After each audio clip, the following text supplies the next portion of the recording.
ഇന്നലെ ചോറ് വെച്ച സമയത്ത് അതിനകത്ത് പാറ്റ വീണ് ചോറ് കളയേണ്ടി വന്ന അവസാനം കറി ഉണ്ടായിരുന്നില്ല. അപ്പോൾ ചോറ് കഞ്ഞി കുടിച്ചിട്ട് ഇന്നലെ വെള്ളം അവസാനം പപ്പടമാണ് പൊളിച്ച് കഴിച്ചത്, വെള്ളവും പപ്പടവും. ഇന്നലെ നമുക്ക് ഫുഡായിട്ട് സമൃദ്ധമായിട്ട് ഫുഡുണ്ട്, ചോറുണ്ട്, കപ്പയുണ്ട്, ചക്കയുണ്ട്, കറിയുണ്ട്, ഉണക്കമീൻ കറിയുണ്ട്. കറിക്ക് ഉപ്പ് കുറവാന്ന് തോന്നുന്നു. വൈഫ് ഉപ്പ് പോയിട്ടുണ്ട്. ശ്രുതിക്ക് ഉപ്പില്ലെങ്കിൽ ഉറപ്പായിട്ടും കറിക്ക് ഉപ്പില്ല. നമ്മളതേ ഫുഡ് ശ്രുതി കഴിച്ചുകൊണ്ട് തുടങ്ങി.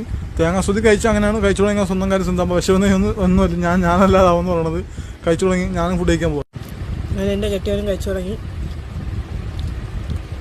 കൊള്ളാം കഴിച്ചു. ഞാൻ ആദ്യമായിട്ട് ചക്ക കൂടാൻ കഴിക്കുന്നത്. സംഭവം സെറ്റാണ്. പുറത്ത് നല്ല മഴയും ഇവിടെ അകത്ത് നല്ല ചൂട് ചക്ക കൂട്ടാനും കറിയും ചോറും കൂടി കഴിക്കുമ്പോൾ ടേസ്റ്റ് ഉണ്ട്. ഞാൻ ഇന്നലെ ചക്ക കൂടാൻ കഴിച്ചിട്ടില്ല, ആദ്യമായിട്ട് കഴിക്കുന്ന സംഭവം. കൊള്ളാം, എനിക്ക് ഇഷ്ടമുണ്ട്.